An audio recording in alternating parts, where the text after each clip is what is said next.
Haye Moussa, et comme d'habitude, je reçois pour vous Cheikh Chérif Oumar Abdelaziz pour cet entretien. Salam alaikum, Cheikh Chérif Oumar Abdelaziz. Wa alaykum assalam wa rahmatullahi ta'ala wa barakatuh. Marhaban bikoum.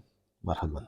C'est un plaisir de vous recevoir une fois de plus Inch'Allah. pour échanger avec vous, instruire davantage tous ceux-là qui nous font l'amitié de nous suivre sur les ondes de Radio Al-Faïda, Inch'Allah. Inch'Allah. Alors, donc, on va très rapidement entrer dans le vif du sujet. Ce sera la deuxième partie de ce que nous avions entamé le samedi dernier. Il s'agissait bien du voyage du prophète Mohammed sallallahu alayhi wa sallam. Tout à fait. On voudrait revenir un peu sur les temps forts. Qu'est-ce qu'il faut déjà comprendre par ce voyage quand on parle de Al-Isra'i ou Al-Miraj? Il s'est fait en deux temps. Voilà. Qu'est-ce qu'il faut comprendre par cela? Alhamdulillah Rabbil Alameen. Wa salatu wa salamu ala Sayyidina Muhammadin wa ala alihi haqqa qadrihi wa miqdarihi al-azim. Wa radiyallahu ta'ala an ashabi rasulillahi sallallahu alayhi wa sallam. يا همة الشيخ أحضري لنا بهذا المحضر ولتعطفي بنظرة تعطي لنا بالزفر سبحان ربك رب العزة عما يصفون وسلام على المرسلين والحمد لله رب العالمين. Tu peux raconter ta voix. Tu peux raconter ta voix. Hein? Tu peux raconter la salat et la bénédiction. Et j'aimerais quand même adresser mes remerciements une autre fois à la radio Al-Faïda et aussi à tous les auditeurs qui nous écoutent en ce moment-là. La dernière fois, nous avons parlé de Al-Isra ou Al-Mi'raj, et entendu par cela le voyage nocturne du prophète Mohammed qui s'est fait en deux temps, un voyage terrestre et l'autre céleste. La dernière fois, nous avons planté le décor, on a essayé de voir un peu les circonstances qui ont créé cela. Alors donc, ce qu'il faut retenir, c'est que le Tout-Puissant, subhanahu wa ta'ala, a invité le prophète Mohammed sallallahu alayhi wa sallam à découvrir les merveilles de Dieu. Subhanallazi asra bi abdihi laylan min al-masjid al-harami ila al-masjid al-aqsa allazi barakna hawlahu lunuriyahu min ayatina. Pureté à celui-là qui fit le voyage nocturne à son serviteur depuis la mosquée de la Mecque jusqu'à la mosquée de Jérusalem afin de lui montrer ces signes et merveilles. Donc on voit ici le but recherché de ce voyage-là. Et le prophète Mohammed sallallahu alayhi wa sallam a été honoré par son créateur qui est Dieu d'une manière sans précédent. Parce qu'aucun autre prophète n'avait bénéficié d'une telle invitation. Oui, Dieu s'est adressé à Moïse, mais c'était sur terre, sur le mont Sinaï. Alors, Dieu, cette fois-ci, va parler au prophète Mohammed sallallahu alayhi wa sallam au-delà de tout voile, mais pas sur terre, pas sur les cieux, mais va au-delà même de tous les sept cieux, va au-delà du trône d'Allah subhanahu wa ta'ala, va à un endroit où il n'y a personne d'autre à l'exception d'Allah subhanahu wa ta'ala. Peut-être que le prophète Mohammed, ses dires pour narrer cette histoire vont mieux nous situer quand il a dit que j'ai vu mon Seigneur sous la forme d'un jeune homme très beau. Et il a posé sa main sur mon épaule et j'ai senti la fraîcheur jusqu'à mon poitrine. Et il m'a donné trois types de savoir. Un savoir général pour tout le monde, un savoir particulier pour des personnes particulières et un autre savoir qui n'est scié à ma personne. Alors donc, c'est après ça que le Tout-Puissant là lui donne le plus gros cadeau. Quand un être généreux, un roi puissant tel qu'Allah subhanahu wa ta'ala invite quelqu'un, la personne ne peut pas sortir bredouille, il faut forcément que la personne revienne avec quelque chose. Donc c'est là qu'on voit l'importance de la prière. Parce que la prière a été donnée au prophète Mohammed sallallahu alayhi wa sallam. Il dit que c'est un don parce que nous autres êtres humains, nous ne méritons même pas cette prière. Toutes les communautés qui ont existé n'avaient pas notre manière de prier. Mais les prophètes, eux, ils priaient de cette manière-là. Dieu a voulu réunir toutes les dimensions de culte dans un seul culte. Et c'est ce qui a donné lieu à la salat. et Dieu donne la salat au prophète Mohammed sallallahu alayhi wa sallam, qui à l'origine était de 50 prières, mais par les échanges du prophète Mohammed sallallahu alayhi wa sallam avec le prophète Moïse, ces prières ont été réduites jusqu'à 5 prières. Et malgré ça, le prophète Moïse avait insisté une autre fois que le prophète Mohammed parte échanger avec Dieu afin de réduire cela encore. Mais le prophète Mohammed sallallahu alayhi wa sallam a dit qu'il s'est gêné de repartir. Et je suis sûr que s'il partait, Dieu même allait annuler toute la prière. Mais le prophète a voulu quand même que sa communauté aussi fasse un peu d'effort. Donc Dieu a réduit la prière à 5 prières, mais il a conservé le mérite de 50 prières pour les personnes qui respecteraient ces prières-là. On va comprendre par là que Dieu ne nous a créés que pour l'adorer, et c'est ainsi que tout ce que nous recherchons dans le culte, on le retrouve dans la salat. Vous avez le jeûne dans la salat. Vous avez la double attestation dans la salat. Vous avez le pèlerinage dans la salat. Vous avez la zakat dans la salat. La zakat, le temps que vous consacrez à Dieu, c'est comme si c'est une offrande que vous offrez à Allah subhanahu wa ta'ala. Et dans la prière, dans la salat, on ne mange pas. C'est comme si vous avez observé les jeûnes. Dans la prière, on s'oriente vers la Kaaba. C'est comme si vous étiez même à la Kaaba. Et c'est ça le pèlerinage. Alors donc, on a l'ensemble des cultes de l'islam, c'est-à-dire les 3 ou les 5 piliers de l'islam se réunissent tous dans la prière, dans la salat. Une synthèse de toute forme de culte qu'un être humain peut rendre à Allah subhanahu wa ta'ala. Et Dieu dit wasjud waqtarib. Prosterne-toi et tu auras observé la proximité. Alors donc, on voit l'importance de la salat. Voilà pourquoi il y a un saint homme qui, lui, il ne lavait pas ses habits. C'est pas qu'il était sale. On lui dit, mais tes habits sont un peu sales, peux-tu les laver? Il dit, mais si je les lave, ces habits vont se salir à nouveau. Il dit, mais tu les laves à nouveau? Il dit qu'ils vont se salir à nouveau. Finalement, quand ils ont ici, c'est dit, hey, écoutez, Dieu ne m'a pas créé pour laver mes habits, il m'a créé pour l'adorer. Alors donc, celui qui est en train de faire un business, ou qui est dans une réunion, dans quoi que ce soit qu'il puisse être, dès l'instant que l'heure de la prière sonne, la personne doit se rappeler que Dieu ne l'a créé que pour l'adorer, et la synthèse de l'adoration se situe dans la salat. Il doit pouvoir abandonner tout ce qu'il fait automatiquement pour aller observer la salat. Je voudrais qu'on va certainement pratiquer tout cet enrichissement, toute cette connaissance et l'approche spirituelle de la prière.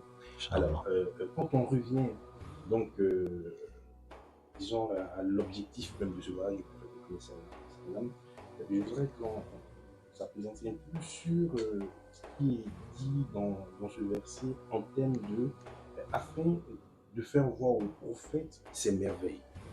Voilà, donc je voudrais qu'on aborde la question de la vision du prophète au cours de cette ascension. On avait certainement déjà abordé ce sujet.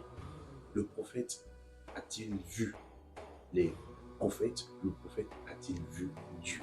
Et s'il a vu Dieu, il l'a vu comment? Alhamdulillah Rabbil Alamin. Avant de recevoir disons, ce beau cadeau qu'est la sourate, il y a eu un entretien avec Allah subhanahu wa ta'ala, et Jibril même n'était pas tellement oculaire là-bas.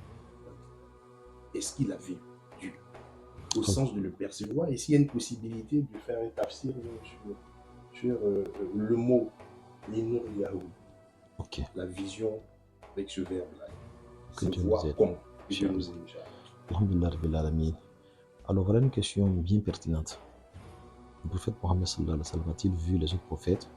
Je pense que tous les éléments de la communauté mohammedienne sont unanimes que le prophète a vu les autres prophètes. Et ça vient encore nous confirmer, nous autres soufis, qu'un être qui est déjà mort, on peut rentrer en contact avec lui. On peut le voir. Et ceux qui disent qu'ils ont vu le prophète Mohammed sallallahu alayhi wa sallam n'ont pas eu tort. Parce que tout ce qui est considéré comme un miracle pour un prophète peut être rendu à un saint comme un honneur. ما جاز أن يكون معجزة للنبي جاز أن يكون كرامة للولي والفرق بينهما التحدي. Donc à ce niveau-là, tout fait extraordinaire à un prophète, qu'on appelle miracle, al-mu'jiza en langue arabe, alors peut être considéré pour un saint comme une karama. Ce sont toujours des faits extraordinaires. La seule différence entre les deux, c'est le défi. Quand le fait extraordinaire se produit pour le prophète, ça sous-entend un défi. Ça veut dire que voilà ce qui se produit pour moi, je défie tout le monde. Personne ne peut faire la même chose pour prouver que celui-là, c'est un prophète. Mais le saint homme n'a pas besoin de défier qui que ce soit pour prouver qu'il est saint. La sainteté est plus intime. Voilà, que les gens sachent ou ne le sachent pas, peu importe. Quand lui, il sait le lien qu'il entretient avec Allah, subhanahu wa ta'ala. Alors donc, c'est une grâce. Donc, si le prophète a vu, mais si le prophète a vu, alors que c'était un miracle pour lui, Dieu peut rendre cela à un membre de sa communauté qui est sincère dans son adoration avec Allah subhanahu wa ta'ala, pour voir lui également ce que le prophète avait vu. Et toute personne qui dise que non, que cela n'est si qu'au prophète Mohammed sallallahu alayhi wa sallam, nous leur demandons de nous apporter une preuve que cela n'est si qu'au prophète sallallahu alayhi wa sallam, et on n'a pas de preuve à cela, que ce qui a été fait pour le prophète Mohammed cette nuit-là, en voyant les autres prophètes, que cela ne sied qu'au prophète Mohammed sallallahu alayhi wa sallam. Alors, donc, ça peut se comprendre. Mais la deuxième question, c'est celle-là qui est véritablement pertinente. A-t-il vu Dieu et dans quelles conditions? Alors, donc, la communauté musulmane, si je vais dire les savants, sont divisés en deux grands groupes. De ceux qui disent qu'il a vu, de ceux qui disent qu'il ne l'a pas vu, qu'il a vu une grande lumière. Mais même à trois groupes de ceux qui disent que non, que c'est Jibril qui l'a vu. Alors, donc, pour ceux qui disent que c'est Jibril qui l'a vu, alors nous disons que vraiment, ça n'a pas d'importance que Dieu invite le prophète Mohammed pour aller voir Jibril. Parce qu'il avait déjà vu, le prophète avait vu Jibril deux fois dans sa forme naturelle.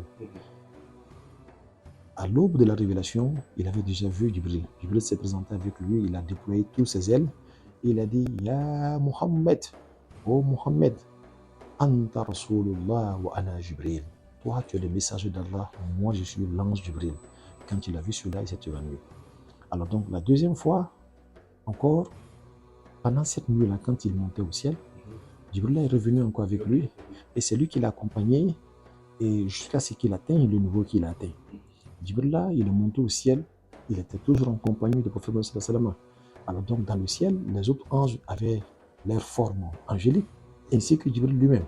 Alors, bref, jusqu'à ce qu'ils atteignent à la Sidrat al-Muntaha, là où Jibril ne pouvait plus franchir le pas et qu'il s'est retiré. Alors donc, il n'y a pas d'intérêt que le prophète Mohammed sallallahu alayhi wa sallam soit élevé à ce niveau-là pour ne rencontrer que Jibril. Alors, ceux qui disent qu'il ne l'a pas vu, parmi ceux-là, il y a l'épouse du prophète Mohammed, Aïcha, avec son disciple Masrouk, qui disait que le prophète Mohammed sallallahu alayhi wa sallam n'a pas vu Dieu.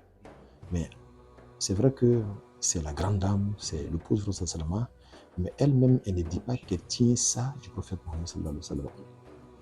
C'est ce qu'elle a pensé. Alors donc, c'est inconcevable que le Tout-Puissant Allah invite le prophète Mohammed sallallahu alayhi wa sallam pour l'honorer et qu'il ne le voit pas.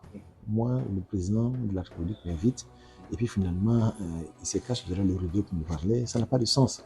Voilà. Alors donc, mais de ceux qui disent qu'il a vu le Tout-Puissant Allah, Ibn Abbas en fait partie. Et Ibn Abbas, vous tous vous le connaissez, son histoire, le prophète l'a appelé, il a appelé Turjuman Hazil Umma, il est l'interprète du Coran de cette communauté, et il est aussi le grand savant Hibru Hazil Umma de cette communauté. Quand il était petit, le prophète l'a reçu, il a craché dans sa bouche, il a dit Allahumma allimuhu ta'wil, apprends-lui l'interprétation du Coran, wa faqihhu fi din, et donne-lui la compréhension de la religion.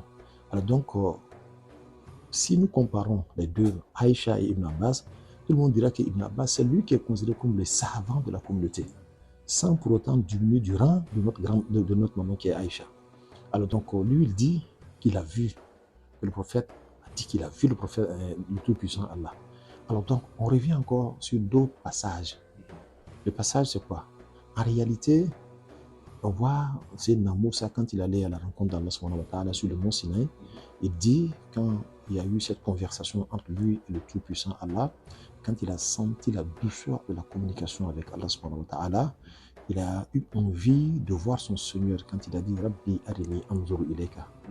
Ô Seigneur, montre-toi afin que je te regarde. Et Dieu a dit Lantarani, que tu ne me verras point. Et le mot en langue arabe, lan veut dire tu ne me verras point. Ça veut dire c'est pas possible. Voilà pourquoi on appelle lan az-Zamakhshari. L'imam Zamakhshari avait insisté sur cela. Quand on dit lan pour nier, alors ça veut dire que la chose est pratiquement impossible. Alors, mais ceux qui disent qu'il n'a pas vu Dieu se servent de ce passage-là. Il a souhaité, mais Dieu a dit que ce n'est pas possible. Mais Dieu a dit, regarde la montagne, si elle subsiste à son endroit, alors tu pourras me voir. Alors donc, ceux qui disent qu'il a vu Dieu, il dit, regardez d'abord, le prophète Moïse est censé connaître tout ce qui sied et ne sied pas à Allah. Alors, si il demande de voir Dieu, c'est qu'il sait que cela est possible. Et si il ne sait pas cela, c'est qu'il n'est pas digne d'être un prophète, parce qu'on ne peut pas être élevé au rang de la prophétie et ignorer ces choses-là. C'est un prophète, donc il sait ce qui sied à Dieu et ce qui ne sied pas à la divinité. Donc quand il dit Dieu, montre-toi afin que je te regarde, c'est parce qu'il sait que cela est possible. Alors celui qui dit que ce n'est pas possible, la personne aurait accusé Sayyidina Moussa d'ignorant. Et la personne peut même en subir le courroux d'Allah subhanahu wa ta'ala. Alors donc, et deuxièmement, Dieu a dit, regarde la montagne ici, elle subsiste. Et la subsistance de la montagne est une chose qui est possible. Dieu a lié sa vision à cela. Donc quand on lit quelque chose, c'est-à-dire un fait à quelque chose de possible, c'est que cette chose peut être possible également. Alors donc, ça c'est les éléments zahir qui ont parlé comme ça. Mais chez l'homme soufi, c'est tout à fait différent. L'homme soufi dit que il n'a jamais été question d'aller voir Allah subhanahu wa ta'ala, parce que Dieu dit afin que nous lui montrions nos merveilles et nos signes. Donc il n'a pas dit pour qu'il nous voie, non. L'invitation, l'objet de l'invitation, c'était de voir les merveilles d'Allah subhanahu wa ta'ala. Et il a vu le paradis, il a vu l'enfer, il a vu les anges, il a vu le royaume céleste.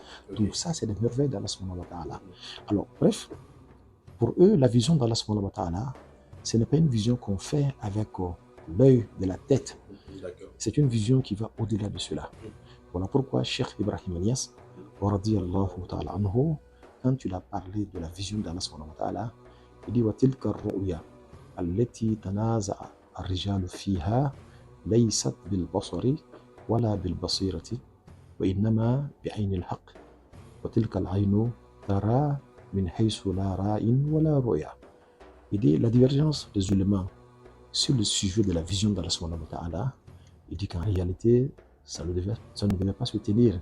Parce que la vision, à ce niveau-là, ne se fait pas avec l'œil de la tête, ni avec l'œil du cœur. Ça va bien au-delà de ça.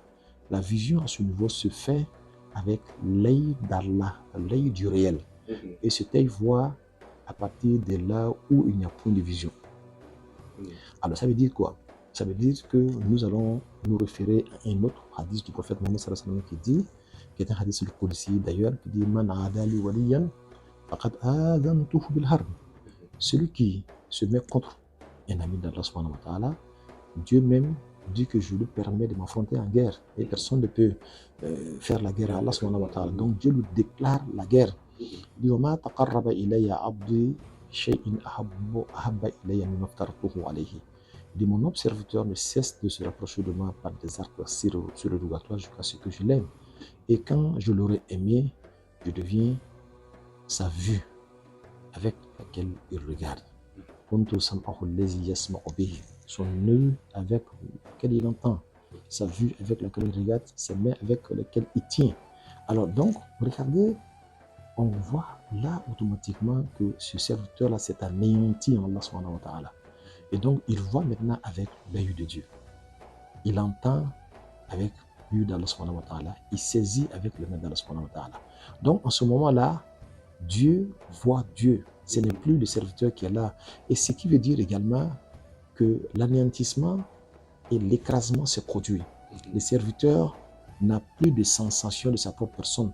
Ja al-haqqu, Dieu est là et Dieu est le réel. Wa zahaq al-batil, le réel s'est dissipé. Alors donc, à ce moment-là, nous sommes dans un état d'esprit et on parlera donc de la vision. la vision d'Allah subhanahu wa ta'ala. Et les serviteurs, ceux qui ont atteint cette dimension, n'attendent pas de faire une ascension quelconque pour voir Allah subhanahu wa ta'ala.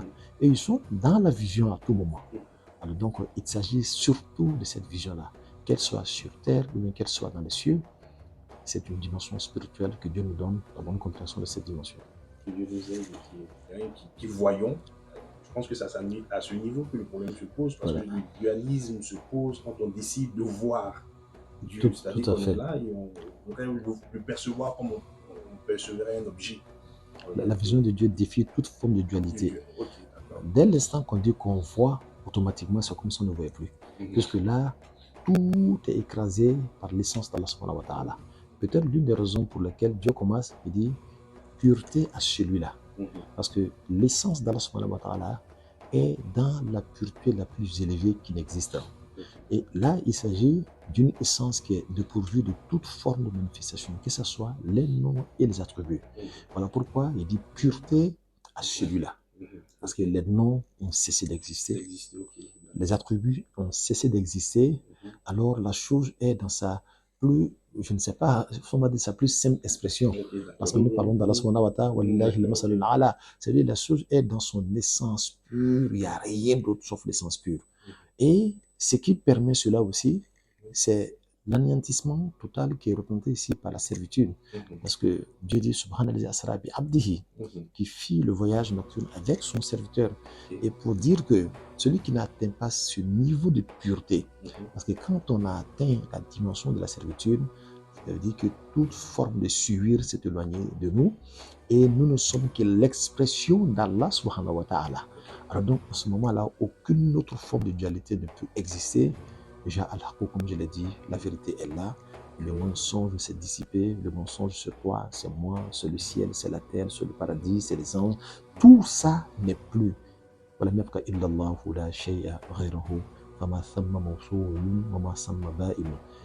Et c'est-à-dire, il ne demeure qu'Allah subhanahu wa ta'ala. Rien n'est joint à lui et rien ne retiré de lui. Parce que c'est lui seul qui demeure, qui existe en ce moment-là. Dans le tafsir de Cheikh Ibrahim Niass, il nous apprend que le prophète Mohammed sallallahu alayhi wa sallam a fait quelques 35 miraj. Et que c'était 7 fois là seulement qu'il avait fait l'ascension physique.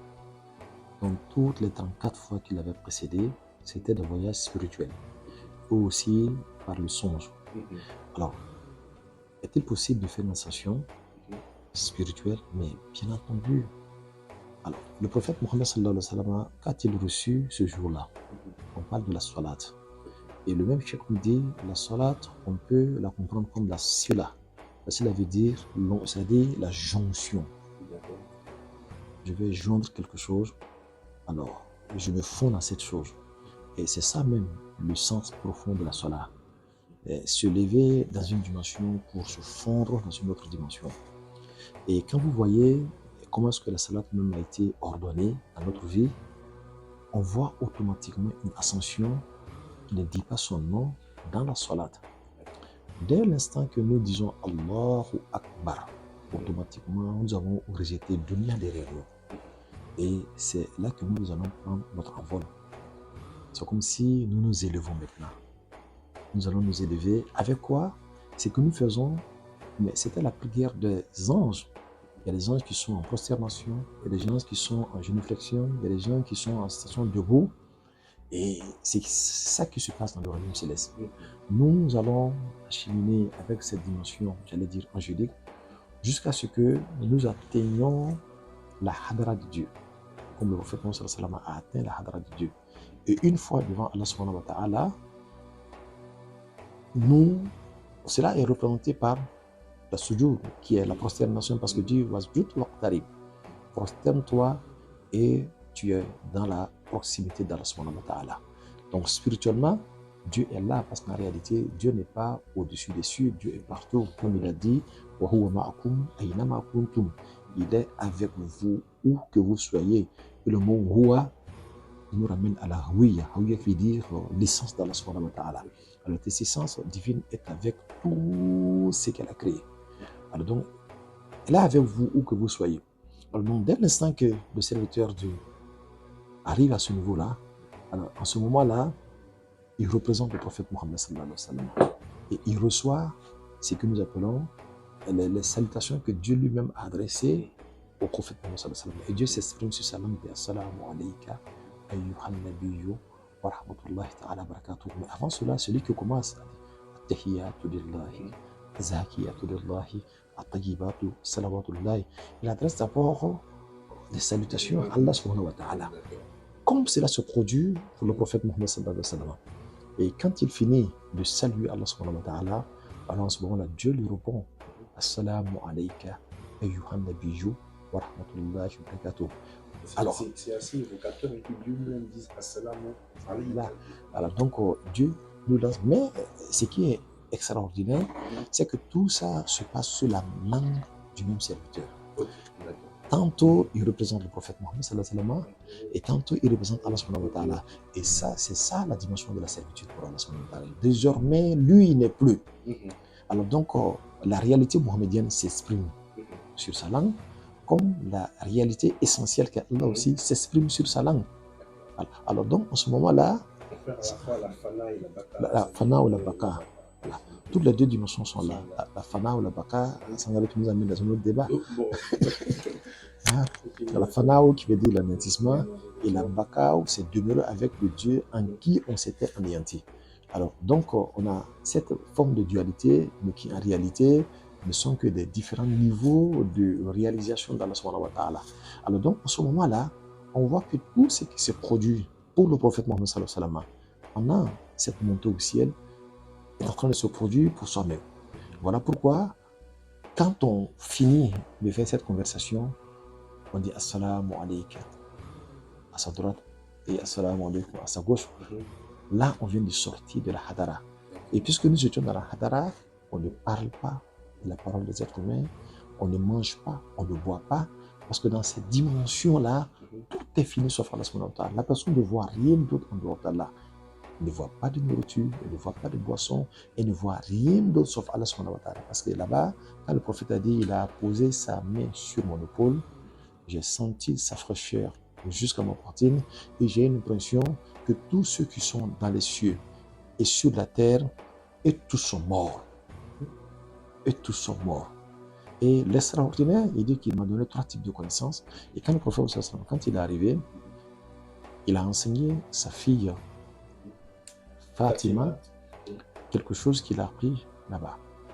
Et Sayyidina Ali avait remarqué que Sayyida Fatima, après la prière de 16 heures chaque vendredi, elle portait ses vêtements, ses plus beaux vêtements, et puis elle venait s'asseoir pour invoquer Allah subhanahu wa ta'ala.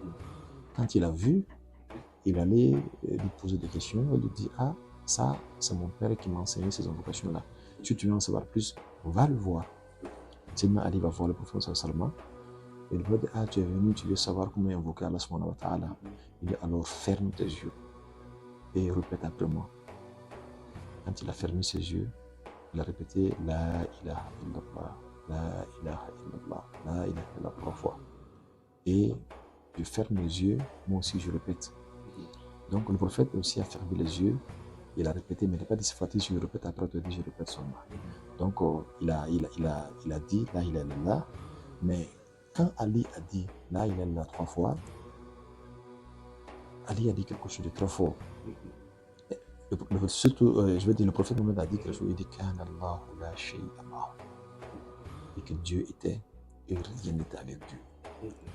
Quand il a dit cela, Ali a répliqué, parce que quand il dit que Dieu était et rien n'était avec lui, cela se comprend. Il est le premier. Avant l'existence de toute autre existence, c'est Dieu celui qui était là. Donc cela peut se faire peut être compris. Mais Ali a répliqué, Ali à qui on vient d'enseigner quelque chose de nouveau, il a répliqué en disant il dit le Dieu qui était et rien n'était avec lui, ce Dieu-là demeure comme il avait toujours été, rien n'est avec lui. Alors donc, si nous méditons le sens de ce dialogue-là entre Sayyidina Ali et le prophète sallallahu alayhi wa sallam, on va retracer toute la montée au ciel du prophète sallallahu alayhi wa sallam. Parce que dès l'instant qu'on monte spirituellement pour atteindre ce niveau-là, on voit que Dieu est toujours comme il a été. C'est-à-dire, rien ne s'est fait. Tout est comme ce qui avait été. Alors, dans cette dimension-là, c'est celle-là que tous les soufis recherchent.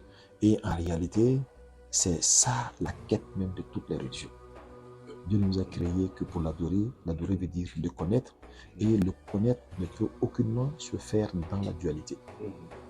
Alors donc, quand toute chose est écrasée, alors en ce moment-là seulement, on voit l'essence.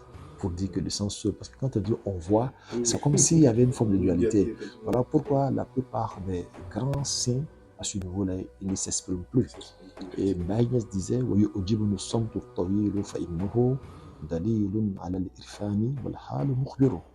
que je suis beaucoup séduit par le long silence de Dieu, car c'est la preuve que ces personnes-là ont atteint un certain niveau. Parce que quand tu veux parler net, tu ne peux pas parler sans dualité. Souvent, voilà pourquoi on avait vu Hallaj parler. Quand tu veux parler sans dualité, tu blasphèmes. Et quand tu parles avec dualité également, tu blasphèmes. Ça dépend de quel niveau nous sommes. Quand il a dit Anal Haq, je suis le réel, il avait blasphémé. Alors que on a besoin quand même d'expérience spirituelle pour pouvoir comprendre cela. Donc, une bonne compréhension. Et je crois d'ailleurs que la prière doit être expliquée comme ça pour que les gens comprennent véritablement cette partie spirituelle de la prière. Puis il ne s'agit pas simplement d'un enchaînement génique, mais en réalité, il y a une profondeur spirituelle qui sous-entend tous ces mouvements. À chaque moment quand on rentre en prière, on doit être en conscience que nous entamons un véritable voyage. Yes. Et je pense que cela, compris comme ça, véritablement, les gens vont apporter une grande importance. Tout à fait. Alors, cher, au-delà de ça, on va toujours, plus on est dans l'ascension, mystique ou sortie de son corps. Il s'agit en fait d'un voyage spirituel, ça. Alors, on peut l'exprimer ainsi. Effectivement, cela aussi existe. Et donc, des personnes qui sortent de leur corps, comme de sortir de ton village de Férès et Sangaré. Hein? Alors, donc, il y a aussi des grands maîtres spirituels aussi qui sortent de leur corps. Alors, mais ce voyage n'a rien à voir avec le voyage spirituel dont nous sommes en train de parler. Parce que pour ceux qui ont peu d'expérience dans ce type de voyage, qui est le voyage cosmique, alors ces personnes-là, quand elles sortent, c'est beaucoup dangereux. Voilà, c'est beaucoup dangereux. Il y en a qui sortent comme ça, et puis qui restent pour de bon, n'arrivent pas à revenir dans leur corps. Et aujourd'hui, comme vous allez en Égypte, même dans certaines grandes organisations spirituelles orientales, ce sont des techniques spirituelles qu'on apprend. Et quand on maîtrise cela, on peut sortir de son corps sans être sorti et revenir dans son corps. Et même ici en Côte d'Ivoire, il y a des gens qui pratiquent cela.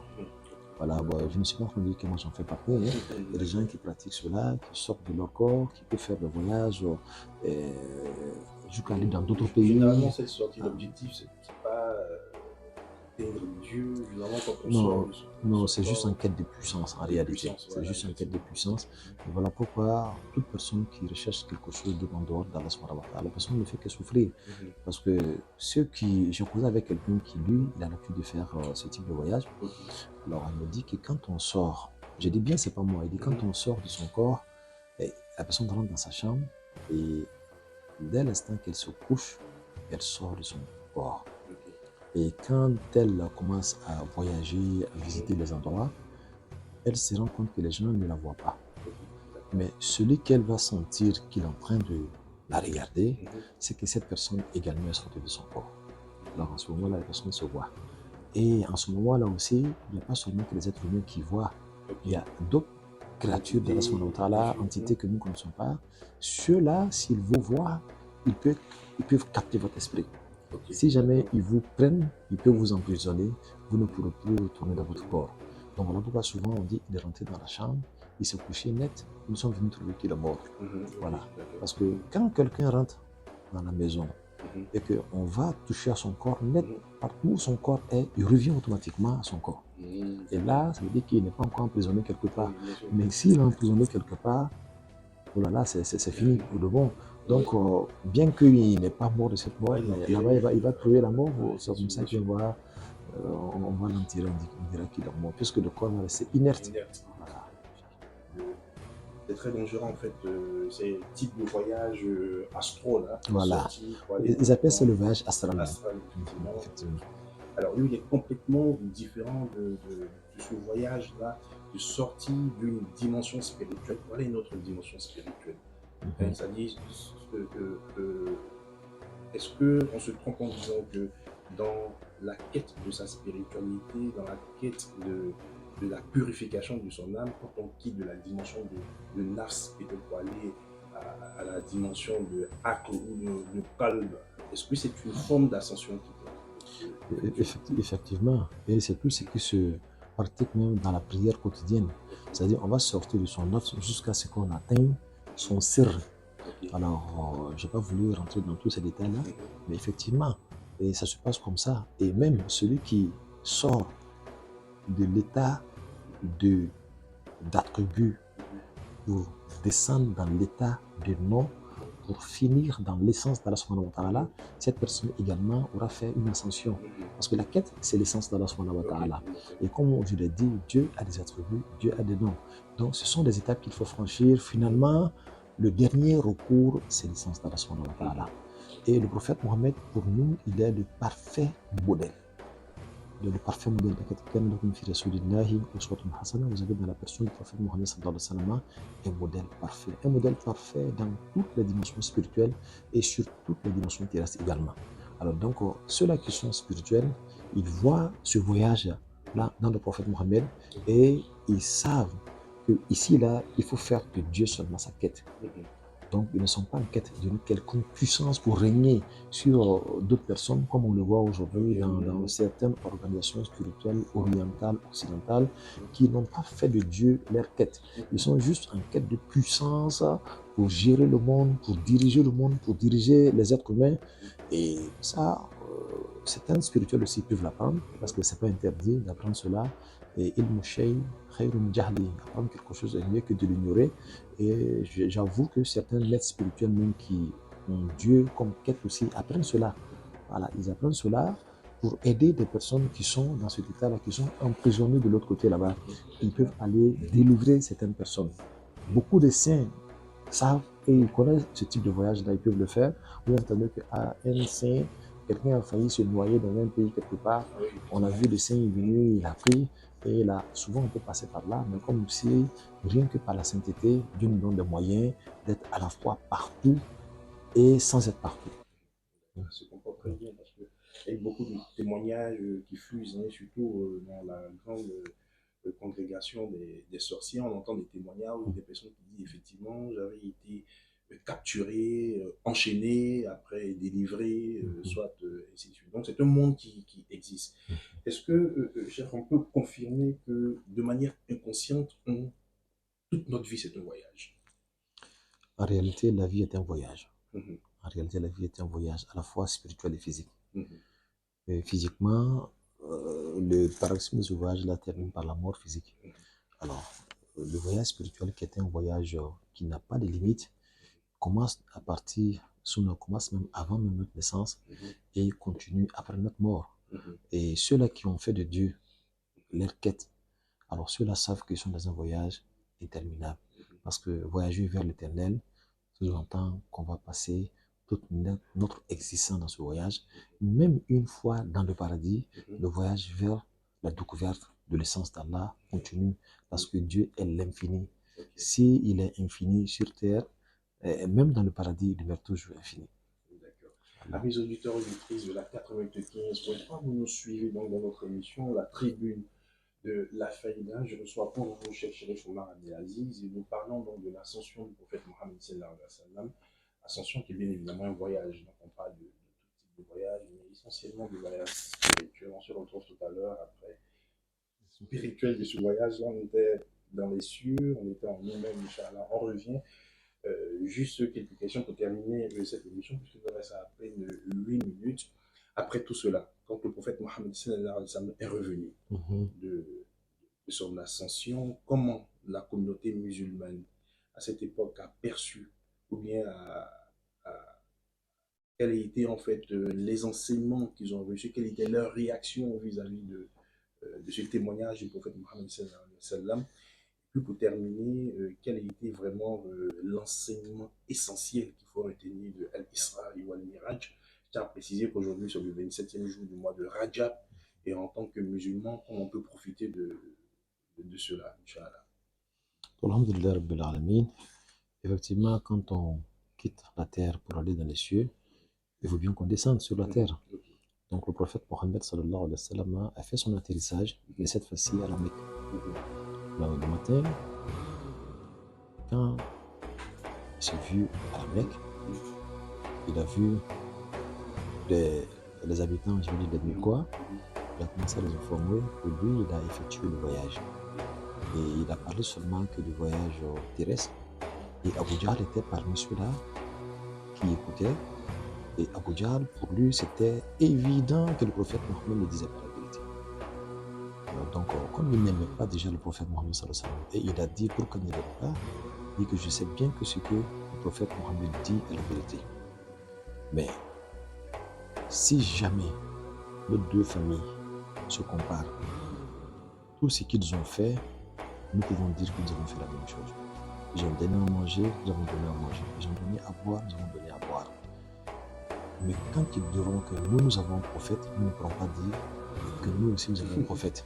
Alors il dit, Wallahi, je jure que je n'accepterai point de reconnaître sa prophétie.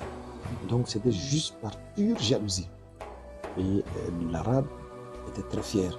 Il voulait qu'on dise partout que sa famille c'est la meilleure famille. Alors donc lui, dans cette lancée de jalousie contre le prophète Mohammed sallallahu alayhi wa sallam, il s'est approché le prophète Mohammed et lui a dit, est-ce que tu oserais dire aux gens que tu as effectué le voyage en une seule nuit, aller et retour à Jérusalem? Il dit, mais bien sûr que je l'ai fait. Mais pourquoi va-t-il mentir? Celui qui avait déjà dit aux gens qu'il recevait la révélation depuis les cieux, s'il a effectué un voyage terrestre, évidemment il va pouvoir le dire. Donc Abu Bakr, qui était l'ami du prophète Mohammed sallallahu alayhi wa sallam, le prophète est âgé de lui de 2 ans, Abu Jahl s'est adressé à ce dernier-là. As-tu entendu ce que ton compagnon dit? Il prétend effectuer le voyage en aller-retour en une nuit de Jérusalem à la Mecque, alors que nous le faisons en un mois.